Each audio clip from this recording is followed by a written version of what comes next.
একটু খেয়াল করে শুনেন। সদ্য গ্রাজুয়েশন শেষ করার ছেলে তার বাবাকে জিজ্ঞেস করলো, বাবা জীবনের মূল্য কি? আর বাবা জীবনের মূল্য বোঝানোর জন্য ছোট্ট একটা পাথর দিয়ে বলল, যাও কোনো এক দোকানে গিয়ে জিজ্ঞেস কর পাথরের মূল্য কি। ছেলে নিয়ে গেল সবজির দোকানে, মূল্য বলল 2 ব্যাগ সবজি।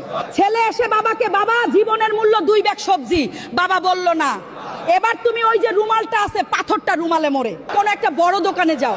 ছেলের রীতিমতো তাই করলো এবং বড় একটা দোকানে গেল। দোকানদার সেটাকে ভালোভাবে দেখে শুনে বলল, এই পাথরের বিনিময়ে তুমি সর্বোচ্চ 2 বস্তা চাউল পাবে। ছেলে এসে বাবাকে বলল, বাবা জীবনের মূল্য শুধুই কি 2 বস্তা চাউল? এবার বাবা বলল, আমাদের মখমল যে কাপড়টা আছে সেই কাপড়ে পাথরটা মোড়ে ভালো একটা বড় দোকানে যাও।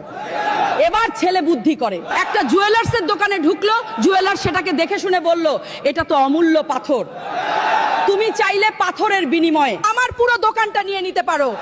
গল্পের ছলে হলেও এটাই সত্য।